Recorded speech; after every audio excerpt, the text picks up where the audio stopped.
Just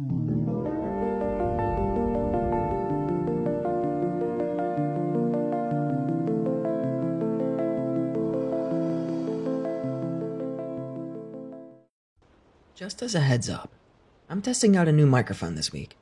I hope it's not too noticeably bad, but this allows me to be much more comfy when recording, thus creating more of a laid-back approach to the stories. I used to record stories right at my desk, but lately, I've had a whole booth built and set up with a microphone attached inside, and it felt very professional, which was cool, but I think I'd prefer that setup for Maverick Files, and keep this comfy approach for this channel. I hope I'm making sense. Have you ever encountered a mysterious animal or unexplained creature? Basil H. Johnston, an Ojibwe teacher and scholar from Ontario, gives a description of a Wendigo. The Wendigo was gaunt to the point of emaciation, its desiccated skin pulled tightly over its bones. With its bones pushing out against its skin, its complexion the ash gray of death, and its eyes pushed back deep into their sockets. The Wendigo looked like a gaunt skeleton, recently disinterred from the grave. What lips it had were tattered and bloodied, unclean and suffering from separation of the flesh. The Wendigo gave off a strange and eerie odor of decay and decomposition, of death and corruption. Not sure if this counts, but it was weird. My friend and I were walking in the woods when we heard some movement in the bushes that sounded big, like maybe an elk. It made a big snorting huff type sound, so one of us threw a rock in the bushes to try to spook the elk out. Whatever it was, tossed the rock back. We got freaked out and walked back the way we came. Anons throw a rock at a homeless man shitting in the woods and then get spooked. Me and my dad probably saw a Bigfoot while driving back down the hills that my grandparents used to live and my dad now inhabits. Not heavily wooded, but we turned a corner with a group of thin white trees. Not sure what they were, but we saw eye shine a good 7 or so feet in the air, off the road. Dad sped up the car and got out in the span of seconds. But whatever that fucker was gone. So, either it was fast as fuck, or teleported or something. Might have been scared off by the car speeding towards it. This account of mine isn't really impressive, but it's strange nonetheless. Going fishing at a secluded beach. There's a mangrove right next to it, which attracts a lot of fish. The place is always quiet, even if there is a pontoon where fishing boats are often moored. That day, there's no one. Car is parked right in front of the sea, very close to the water. I've got my favorite fishing rod, and it's shaping up to be a beautiful day. I cast it again and again, but it doesn't bite. Not even a nibble. It is what it is, .jpg. After several hours without catching anything, I put my rod and the rest of my tackle in the car. The sea didn't want me today, .gif. I get in the car, ready to go. Just before I leave, I see something floating on the surface through the windscreen. It looks like a large coconut. I get out of the car to get a better look. The thing moves slowly with the current and goes to the right, towards the mangrove, and then it stops moving. I walk closer to try to distinguish what it is. I'm on the sand, my feet almost in the water. The thing is no more than 20 feet from me. It really looks like a large coconut, but very dark, almost black. It's too rounded to be a turtle shell. Maybe it's some kind of drifting debris. Then something long and white comes out of the water and slides along the coconut. It looked like a garfish, like the ones I catch, but emerging from the water, showing me his white belly and rubbing his back on the black coconut. What the fuck, .jpg? Maybe it's just a fin or tentacle from the thing that emerged. I pick up a pebble and throw to it to see if it's alive. It falls then less than 2 feet from the thing. I throw another pebble, then another, and another. I miss my target every time. The thing is finally starting to react, and is now moving against a current. Then, she stops again, and slowly backs away from the beach. The thing then sinks beneath the surface without a trace. I return to the car, wondering what it was. In addition to the creature, there's something else that really shocked me. Where the thing was, the water was really shallow, barely 3 feet, and yet at no point did the idea occur to me to just walk in the water to it. It was as if something was holding me back from even putting a foot in the water. Instinct, perhaps. In any case, I wasn't scared at all during my encounter. I was just curious, and a little excited to see something like that. I've been thinking about it a lot since then, and something else, also really weird, has occurred to me. What if it wasn't a fin or a tentacle, but really a fish rising out of the water? What if whatever it was had somehow figured out that I wanted to catch a fish and had tried to bring me some, or lure me into the water by waving one out at the surface? Really, the more I thought about it, the stranger this thing was. I think I did the right thing by not going in the water that day. What do you think, guys? I'd just like to add that the thing was very much alive, and not just a piece of debris or dead animal floating on the surface. It first approached the diagonal edge of the current, then to the right, in relation to the beach with the current. Then it came to a complete stop. I saw this white fish form, then moved left against the current after it threw the pebbles. It came to a halt once more. The current was clearly visible around it, before slowly retreating to the depths. There was a lively dynamism in its movement, despite the visible absence of fins. I have to admit that, once in the car, I immediately regretted not jumping in to see what it was. Then, I thought that throwing the pebbles had made it realize that humans can be dangerous, and that it shouldn't go near the shore. And, finally, as I was on the road, and thought about it more clearly, I realized that not going in the water with an unknown animal was the best thing to do.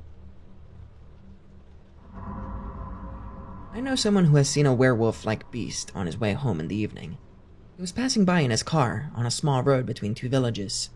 The road is not very wide, but well maintained. When he came to a turn, he was forced to slow down because there was, what he thought was, a large black dog in the middle of the road. He finally stopped his car and the big dog turned to look at him.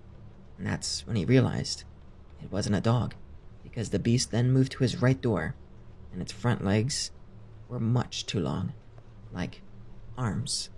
The thing that really froze him in place was that the beast had red eyes and teeth, and he explained that it wasn't blood, but rather as if its teeth were fluorescent. In his mind, he thought it was a demonic being, and the beast stepped out of the way, perfectly in the light of his headlights, as if to say, "You've seen me, so take a good look at me now."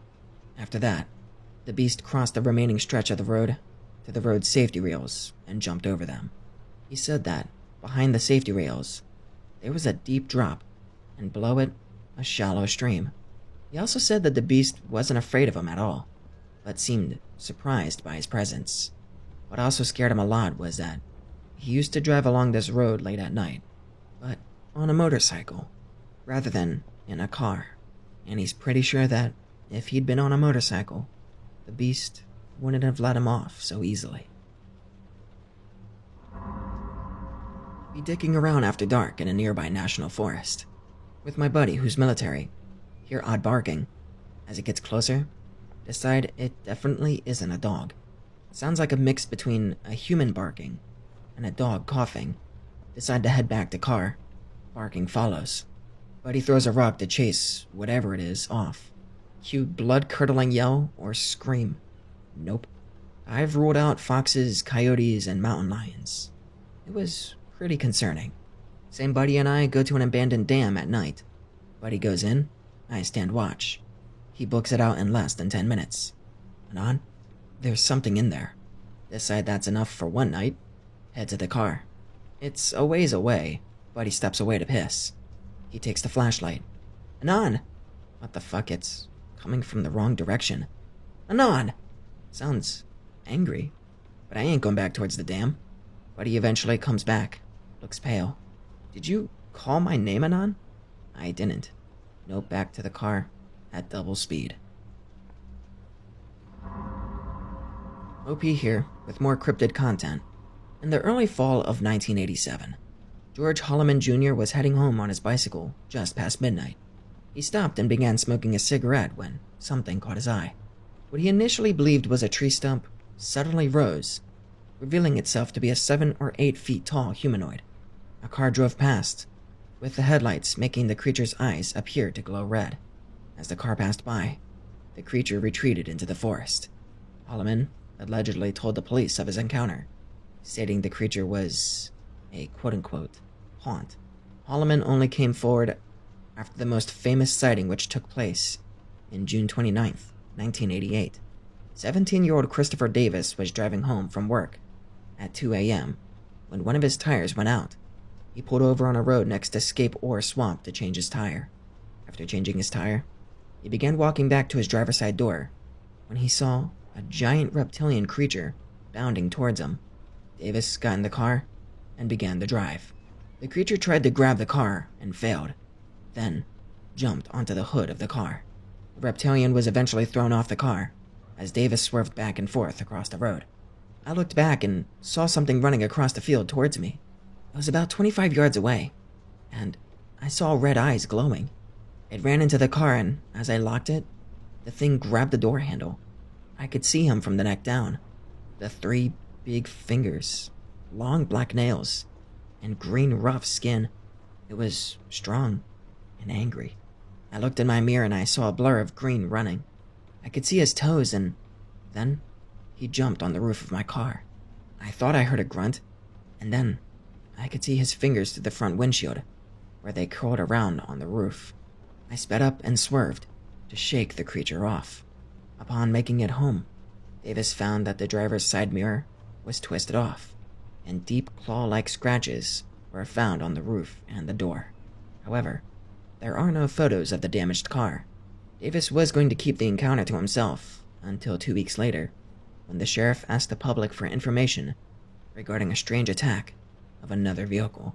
Strange, monstrous, 3-toed footprints were found, pressed into hard soil, and plaster casts were made of the strange footprints. Some of these footprints measured 14 inches in length. The South Carolina Department of Marine Sources were adamant in that not only could there be no mistake in this identification, they weren't from any known animal, and that included any possibility of them being a damaged or mutated foot as well. A bit bizarrely, for some unknown reason, later on, the SC Fish and Wildlife were to contradict the South Carolina Department by saying that they looked phony. Be police officer. Roughly half jurisdiction is rural. Get called out to a house on edge of jurisdiction, out in the country. Be advised, caller is possibly 104, aka caller is probably a nut. Check call notes and see people have gone to this lady's house before. She's complained about people stomping on her roof at night. Go to her house. Talk to her. Nothing that she says seems outright insane, but that doesn't mean she's not a nut. You do this job long enough to realize a lot of crazy people are more subtle than walking around with "the end is nigh" signs and screaming about random shit. She complains that we, the police, aren't taking her seriously, and she wants her house put under surveillance because this roof shit has been happening on and off for months. I make her come with me to check around her house because I don't want to leave a reported crazy lady out of my sight. Walk around outside and don't see shit. Yep, this lady is just subtly crazy. I say I'm leaving, call us if something else happens. She bitches that we aren't doing anything, as usual, and storms back inside. Get back in my car, turn on headlights, see immediate movement within 0.01 seconds of me flipping on the headlights on her fucking roof. Use spotlight on car and move it around. Don't see anything. What the fuck? Something is definitely up there. Figure it's a cat or something, but that's kind of weird given how far out we are. And also, whatever it was seemed big for the 0.1 seconds I saw it in my peripheral vision. Lady swings her door open and shouts it's stomping on her roof again. Hear a loud thud, then leaves and brush rustling. Walk around the house again, but don't see anything. Ask lady if she's ever seen anything odd. No, just heard shit on her roof. She still calls to this day about that shit. We don't know what it is, but it isn't a cat. I'm not the only cop who has seen weird shit over there.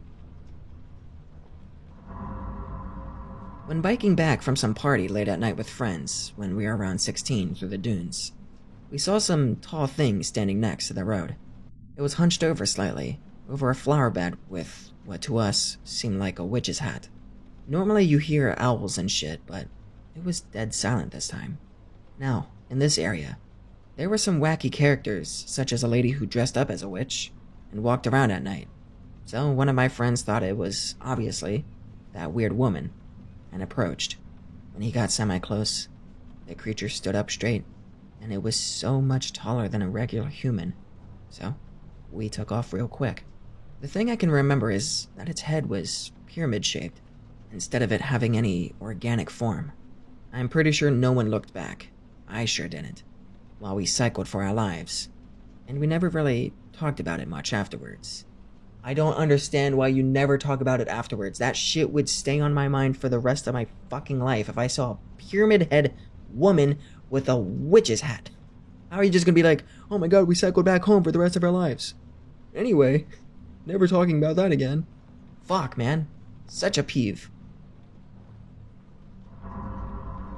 Up here, Lieutenant Russell Flint was in command of a Royal Navy high-speed launch, a vessel normally used for air-sea rescue missions.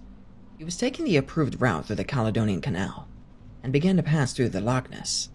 As the ship's top speed of 25 knots, it suddenly crashed into a large solid object in the water, with the impact being, quote-unquote, soft and squelchy. Lieutenant Flint described a very large animal form, which disappeared in a flurry of water.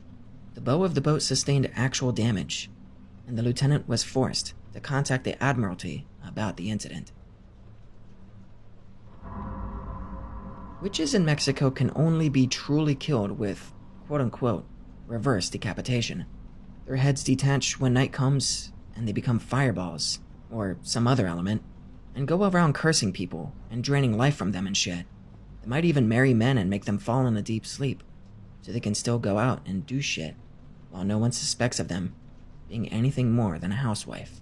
You have to rub salt in their neck wound by faking being asleep, or inside the house, so when that witch's head comes back, it can't reattach itself. Once that happens, you call other men, and they kill the witch's body, and slowly, losing power to the head. They usually just use machetes. The witch's body crumbles or ages quickly, as she loses her powers. My dad has seen this phenomenon in the sky, and apparently some men in, fuck if I'm gonna pronounce that right, have been victims of marrying a witch. As time passes, the amount of witches dwindles, and it's been quite some time since something like this has been heard of in modern towns. But some of the most closed-off communities still hunt down their witches. The abundance of spiritual fuckery that can fuck you in Latin America is why people tend to be wary of wandering off into the night, and why camping doesn't tend to be that well seen as an activity. It's not just the cartels that make people vanish. There's things out there. Lake Champlain is a 125-mile-long body of fresh water, bordering New York, Vermont, and Quebec. It is sometimes called the Sixth Great Lake, and is said to be the dwelling of a sea monster, similar to the Loch Ness Monster, a serpent called Champ.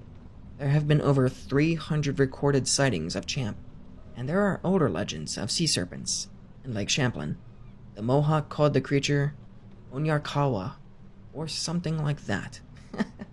A great horned serpent or spirit that inhabited the lake and possessed supernatural powers, similar to other native legends of sea monsters or spirits. According to an 1819 report in the Plattsburgh Republican, titled Cape Ann Serpent on Lake Champlain, a man named Captain Crumb sighted a scaly sea serpent almost 190 feet long, with 3 teeth and eyes the color of peeled onions. Captain Crumb also said that the creature had a belt of red around its neck and what looked like a star on its forehead. In 1883, Sheriff Nathan H. Mooney saw the serpent from the shore. It was 25 to 30 feet long, and he was close enough to see white spots inside of its mouth. The sheriff's encounter encouraged more eyewitnesses to come forward. Hello, CG. Can you identify this creature, please? Here's my experience. Be me, 2020. Quarantine just began.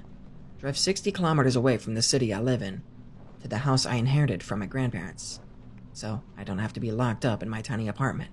To get to that house, you have to pass through 2 forests. As I was driving through the first one, I catch a glimpse of a really sickly dog-like creature. At the moment, I think nothing of it, and continue driving down the road until I exit the forest. Enter the second forest. After 5 minutes or so of driving, I see the same dog-like creature on the side of the road, but this time, it followed me down the road. I was going about 50 kilometers an hour because of the speed limit, and dear, this fucker was catching up to me. Speed up to maybe 100 kilometers an hour, and only now does this thing slow down, and I lose it. Here's a description. The creature had extremely pale skin, was very skinny, arms the same size as its legs, a long dog-like snout, but had a human-like head and sunken eyes. Also, I think it had claws, but I'm not sure. Colonel von Lieta had an impressive list of achievements. He became Deputy Chief of Staff for the Belgian Minister of Defense. He was an aide to King Leopold III. He escaped a concentration camp, held second place for highest number of enemy bombers shot down. He was among the top 10 Belgian flying aces of World War II, one of the first Belgians to break the sound barrier, and later became commander of the Kamina Air Base in the Congo. In short, the colonel was a credible, trained observer. In 1959, Colonel Remy von Lieta was piloting a helicopter carrying a few others, returning from a mission in the Katanga region of the Congo. At a height of 100 feet above the ground, the crew spotted an absolute leviathan of a serpent. They estimated the serpent was 50 feet long, with its head alone being 2 feet wide. It was a dark shade of brown and green, with a white belly. Von Lieta circled back and made between 4 and 6 passes over the snake, so that one of the members of his crew could capture the photo you see on screen now. Allegedly, there is a second photo of the Congo snake, which has never been released to the public. The colonel descended to get a better look, but then the snake raised 10 feet as if it were going to strike the helicopter, so close that von Lieta felt uncomfortable and instead flew away. Be me, 19, staying winter with Uncle, northern Inner Woods, Ontario. Nearest town is less than 1,000 population, and like 30 minutes away. Huge property, forest on Canadian Shield, backs onto a river at the base of a cliff and ravine. Large cave system under the property, many openings and cliff face. Middle of November and bored, so go hiking to these caves. Uncle tells me to get back by sundown and be careful of animals near the caves. Gives me survival kit and bear mace. No gun because Canada. I bring lunch of steak sandwich. Take overgrown trail down to river. Follow river for like 30 minutes to get to caves. See a big cave I'm going to eat lunch in. Walk up to cave. There's garbage everywhere. Mostly food wrappers. Also things that no animal would be interested in, like light bulbs and pens. Ready bear mace spray. Move closer to the cave. Orders buried alive intro.mp4. Smells like a neat's basement nest. Catch movement in my peripheral. Turn to see a white blur. Dart behind some brush. Dawns on me that it's dead fucking quiet. It has a high ground. Engage the nope drives. Start booking it out of there. Hear loud screech, and then a thud near the cave. Glance back and see an 8-foot tall thing. Sort of like pig attached, but off-white, and with a more domed head. It has claws. I can feel it staring angrily at me. Stand frozen with bear mace ready. This thing is getting closer. Book it. Thumping and crunching of snow. Get an idea. Throw my lunch. Chasing noise stops. Glance back. It took the bait. Keep booking it. Last thing I see of that thing is it standing just outside where all the garbage was watching me. Get back to my uncle. He's standing on the porch with a shotgun. Tells me to get in the house. Doesn't come in for another 3 hours. Uncle grabs some booze. Sits down. Tells me that I just met the Winter Man. It stays in the caves when it's above freezing fucking cold outside. Takes everything it can find to the seasonal nest. Mostly just littered garbage. Rarely will approach lone houses, like my uncle, and try to get in sheds or garages. Uncle has had to shoot at this thing previous winters when it comes near to the house. He's only seen it a handful of times in the 20 years he lived there. Mostly sees it wandering around in the brush, but it never acted aggressive unless he was near a nest. Also, never chased him past an area of the nest. Says to avoid the river area. Never spoke of it again after that night. Saw it a few more times, but it was just a glimpse of it, skulking around in the woods. I've brought it up to my uncle a few times since, but he ignores me or switches the topic. I have two, both of which are second-hand accounts from friends that I trust. Neither of whom know each other, by the way. The first story isn't a true sighting, more so a phenomenon associated with Bigfoot. The second is a real sighting. I've shared these before. First, friend from Oregon, goes fishing a lot. Out camping and fishing one day with a friend of his. Beautiful day, sun is out. The two are standing next to each other on the edge of a stream, lines in the water. Neither is saying a word. Suddenly, friend feels a pressure in his ears, and everything goes silent. He can see the water in the stream moving, but can no longer hear it. Can't hear the wind either, but he can see the leaves and the grass moving. This persists for a minute maybe, during which my friend feels terror. When it passes and he can hear again, he turns to the friend beside him. They both experienced the same thing. Second, friend from Idaho. He might have been in the Dakotas here, I can't remember. Camping in the woods. Early morning, heads out to the river.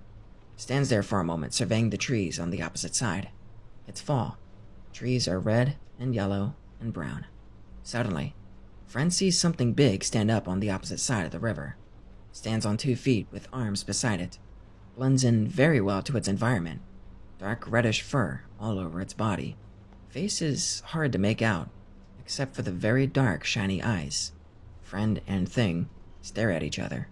Then the thing retreats silently into the trees, like it's walking backwards, but moving fluidly.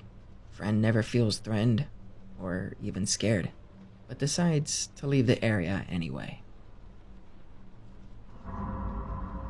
I vividly remember being in preschool and not wanting to go to sleep during nap time. So, my 2 female teachers let me stay up one day. While every other kid was still asleep, though, one of my teachers came up to me and asked if I wanted to see their dog. They called it something along the lines of Herbie, I think. I thought it was a weird question and said, "The schoolhouse is too small. There's not a dog here." To which she responded, "Oh no, Herbie's in the back room over there. Come on, let's see him." I remember her being really insistent about it. But I like dogs, so what the hell, you know? I let her lead me into the back room, and this is where my memory starts to go hazy.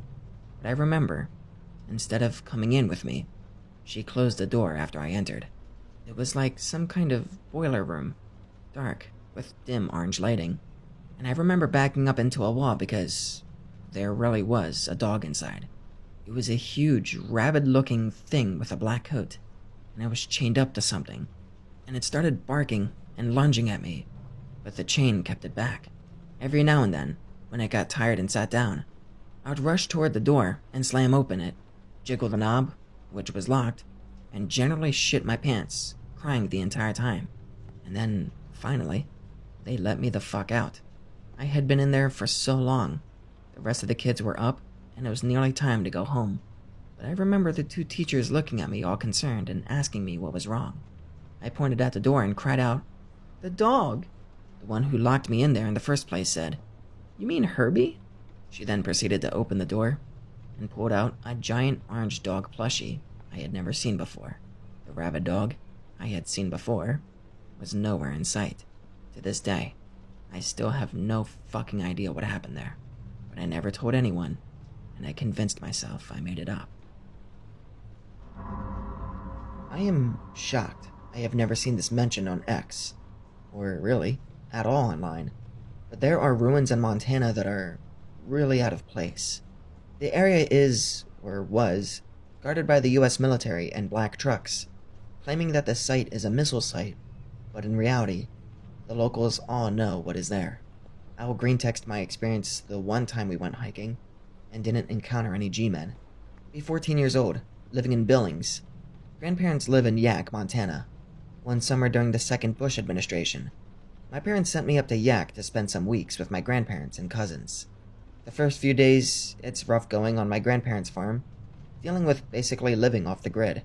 No Game Boy, and no Xbox. My cousins were older and treated me fine, but the chores midsummer made me exhausted and stressed. One day my cousins asked me if I wanted to go four-wheeling with them and my grandpa. I agreed, and we head off in 2 trucks, with the ATVs in the trailer, headed northwest. I forget how long we traveled, but we eventually arrived to the trailhead. My 3 cousins and grandpa all had ATVs. I had to ride bitch with my cousin Simon. Grandpa told us assertively to stay on the trails, as there were grizzlies in the area foraging, but they tend to stay away from the trails due to the noise. We set out, the 4 of us, with Grandpa at the lead. I remember how beautiful everything was, heading down the trails. After a few hours, we stopped at a small lake and had lunch, laughing and joking. In the distance, we could see Garver Mountain. Grandpa told us about the secret military base hidden in the mountain. As a kid, I thought of games like Halo, full of super soldiers fighting aliens. Cousins were enamored by the idea. Grandpa warned them of the black helicopters and vans that arrested people getting too close. My cousins agreed to not head in that direction, but I knew they were lying. We packed up and set off to head back to trucks. Grandpa again in the lead. About an hour into the drive, I realized my cousins aren't following Grandpa and heading towards the mountain. I yelled to Simon, asking him if this was a good idea. He reassured me it would be great. Eventually we hit a fence with some warning signs telling us to stay out. We traveled for about 20 more minutes through some thick forest until we reached a break in the fence. The break was big enough to ride through. I remember the screech of the fence against the sides of the four-wheeler. We traveled down valley for a bit, as a river ran near the mountain. Eventually, we see columns next to trees. Old ones that kinda looked Egyptian. We stopped and got on foot, looking around, realizing we passed a large ruined building. We started exploring the grounds. There were carvings of bird people everywhere. They were simple, and looked like humans with bird heads and long legs. Other carvings included circles and triangles and odd patterns. My cousins were laughing about how awesome all this was, and how they felt like Indiana Jones. We approached the main building, and it was massive, but overgrown. There were old boxes everywhere, with army stuff stamped all on the outside, and rusted generators and equipment in the center. I was nervous. I wanted to leave, but my cousins continued on into the main building. More bird people carvings everywhere, and a massive stone pillar in the center. At that point, we hear a helicopter echoing through the valley. My cousins joke that it's the men in black and that we should run. This freaked me out, and I started crying as we ran back to the ATVs. We peeled out of the site and headed back towards the hole in the fence. My cousins were laughing while I was crying. Waiting for us at the hole were 2 big black SUVs, which I thought was odd, considering how thick the forest was. Overhead, I could hear helicopters. It sounded like more than one. The guys waiting had guns drawn and were wearing normal clothes, like the operator guy from the K-memes. They arrested us and brought us to a ranger station where we stayed for a day, in a small cabin attached to the building. My cousins were freaked out and asked for help, but every time they were told to shut up by the men outside the door. Eventually, my grandpa showed up and told us we're all going home. No one spoke to us as we left. The ATVs were gone, and the other truck we drove was gone too. My grandpa said they took them, and to never talk about this again. The entire drive home was quiet. When we got to my grandparents', my grandma was crying and hugged us. They told us to never talk about this to anyone, and if anyone asked, we broke down in the woods and Grandpa rescued us. We never talked about it with each other or my grandparents, and certainly never to my parents. About a year later in school, I overheard someone talking to another kid about the hidden temple in the Kootenai forest. I asked him about it, and he recounted a story about how his dad and grandpa found the same place while hunting one winter. The kid described things perfectly. Fearing the government guys, I told him to never talk about it. Even now, I'm a bit uneasy discussing this. I'm not sure if anyone else has ever been up there. I tried using Google Earth and other providers to try and find it, but no luck. I'm not sure if the trees cover everything up, or if the government edits things out like that. Similarly, searching online pulls up nothing. I'll never forget the Birdman carvings, and all the odd shapes carved into the weathered rock. Changing names and etc. for safety. Be me. Be young. Heading in the woods for hunting. Hill country is familiar to me. No 3 spooky 5 me yet. LOL. Not for long. MP3. Have dad and friend I know well. Been hunting here many times. Everything normal. Start hunting bright and early. Finish pretty late. Heading back to camp for bed. Hear unusual sounds and brush. No big deal. I'm a man at 12 years old. Also, have Remington Fieldmaster Pump 22. Friend at same age. Has brake 12 gauge. Totally operator, even though never visited K. Stop. Take knee. Observe, orient, decide, act. Silent. Dead. Silent. No birds, bugs, nothing. Pants fill with masonry. Side note. The coyotes come through that area all the time heading north. Wait 5 minutes and DEFCON 2. Must be nothing. Technically back-to-back whispering. Decide it was the mules or coyotes. Stealth mode back to house. All is good, that gif. Next day. Up early again. Head out. We grab extra ammo in case need to operate arises.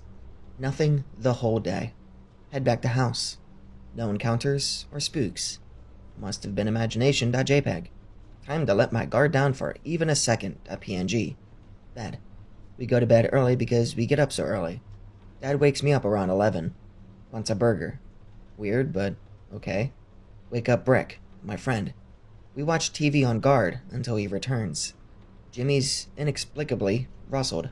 Brick's Jimmy's rustled. We were just watching The Simpsons when we both froze and looked at each other. No way that was a coincidence. DEFCON 1.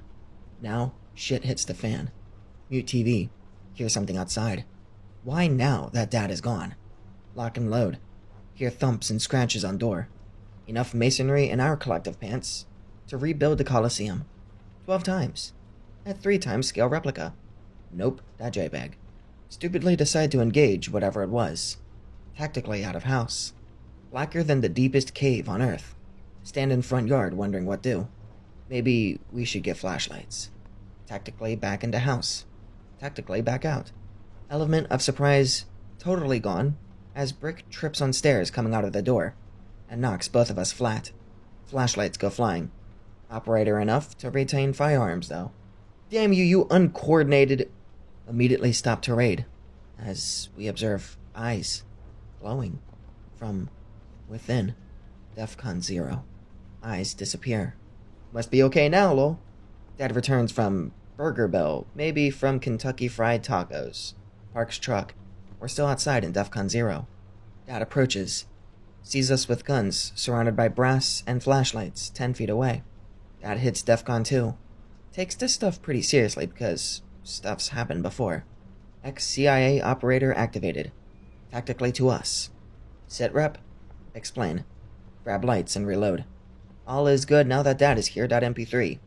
Go to where eyes were. Raccoon. Raccoon? Riddled with bullet holes. Dad's sides exit known universe. Super embarrassed. Go to bed relieved.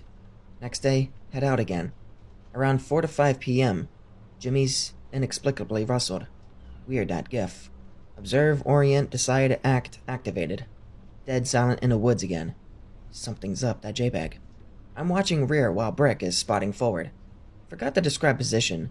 We're on the side of a hill or a bluff, spotting for my dad in a field a few hundred yards away.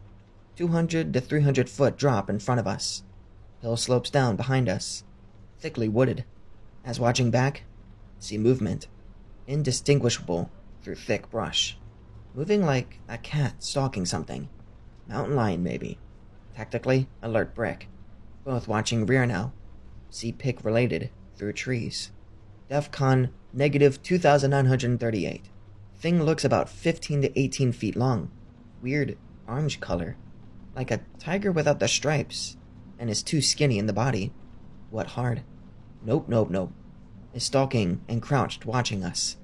I've seen enough cats hunting prey to know we are being hunted. My face when realized hunting tables were turned on me. Oh my god, blurgader. What the fuck? Bring Raifu around to bear. Brick is half second behind me. Thing jumps at movement and quote-unquote jogs away. Oh no you don't, that gif. Mag dump as fast as can pump.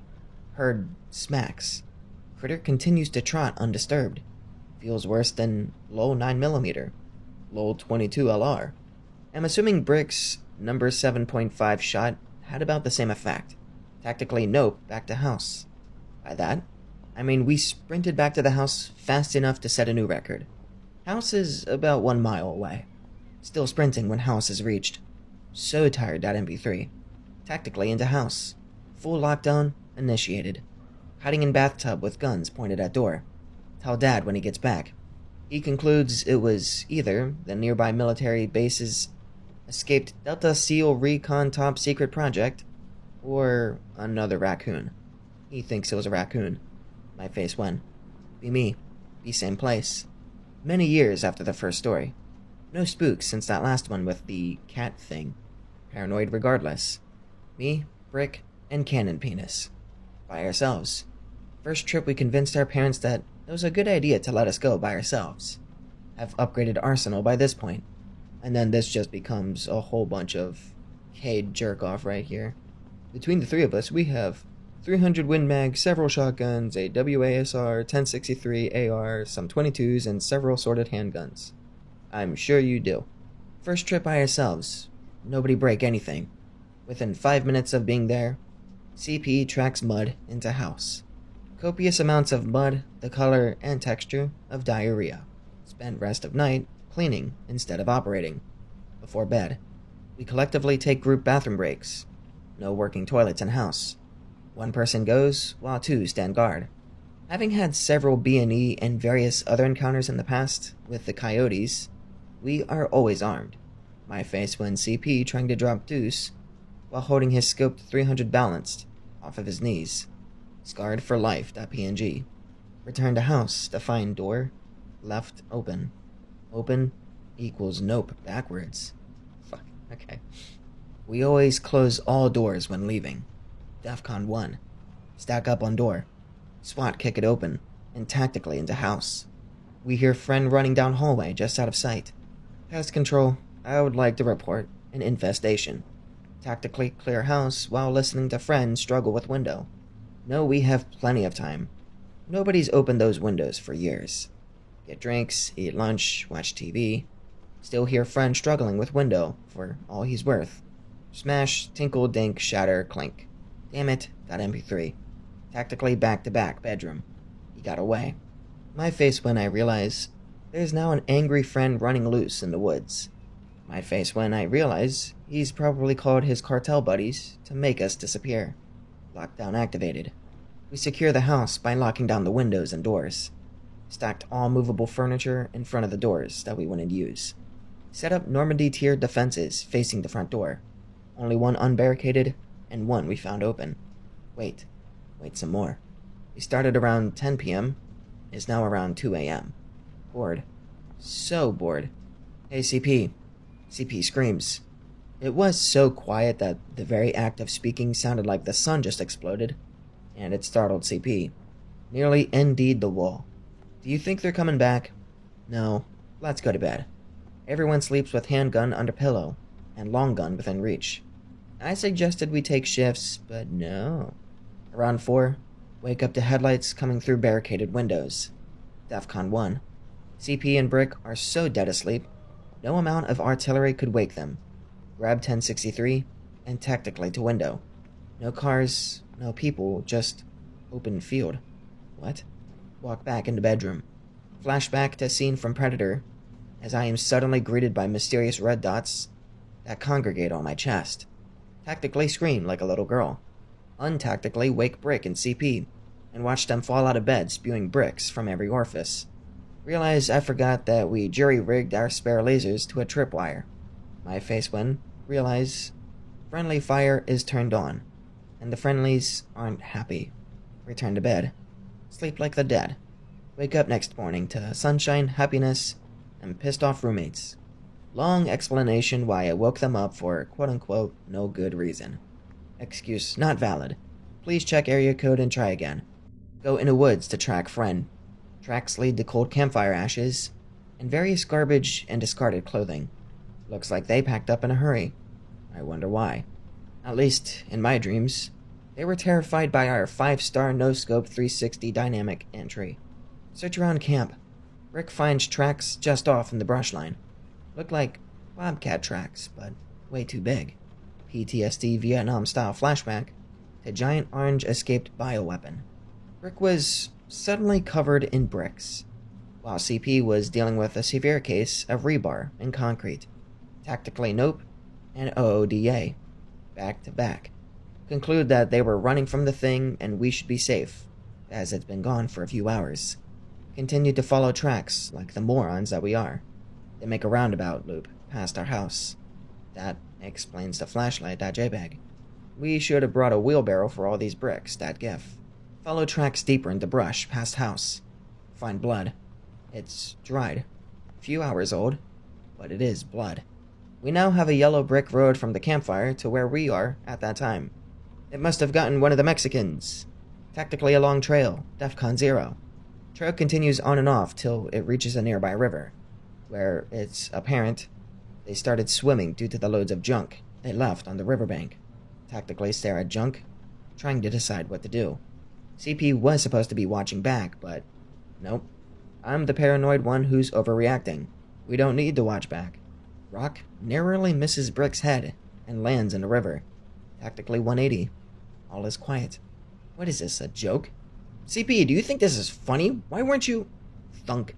Severed deer head lands a few feet away and slowly rolls towards us. Go to DEFCON 0. I repeat, go to DEFCON 0. Sir, we're already there. At this point, we have enough bricks, concrete, rebar, and assorted building supplies to build a 6-lane highway from Britland to Florida. In case you aren't aware, the reason he keeps saying we have enough bricks is just him saying he's shitting himself. That's it. And the joke is beaten like a dead horse at this point. We're going for a swim, boys. Tactically in the river. Swim to nearby low water crossing. 0 dark 30 style dynamic exit. Tactically back to house. Gutted headless deer carcass is hanging from tree above driveway. CP muttering Hail Marys. Brick. Zeus, Buddha, Jesus, one of you guys help me. Rick's torrent of bricks increases. Satan, you owe me one. Help already. 950 tactical no-scope blacktops clear house. All clear. Return to look at deer carcass. It's gone. Only sign it was there was the puddle of blood. On the sidewalk leading to the gravel driveway, written in chalk is, I see you. I want to play. Nope levels have reached critical mass. We're now back-to-back standing on an ever-rising pile of the highest... Okay, we get it, you're shooting yourself. Catch a glimpse of someone through the trees. Person is wearing Gandalf-style white-tattered robes. Behind him is the bioweapon cat. Like my autistic MS paint drawing with one of the trees being replaced with this guy. Sir, behind you! Dude is stock still, oblivious to bioweapon cat a few feet behind him. Rick and CP have locked on. Even with us screaming, he refuses to even twitch. Did our friendly neighborhood skinwalker make a new friend? Bioweapon cat walks around him, heading for us. Nope. A quaint cat, 250 GR, soft point, 762 by 39 to the head. Whap. Head jerks, and it falls over. Rick and CP acquaint their respective rounds somewhere to its body. Bioweapon cat rolls from the force. Stands.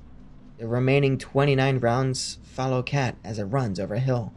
I'm sure at least 15 to 18 probably hit center mass.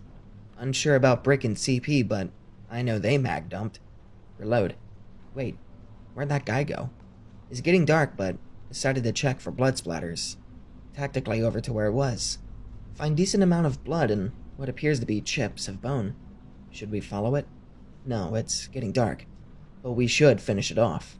Decide that our longevity will be increased if we return to the barricaded house. Return and clear. Nothing out of place.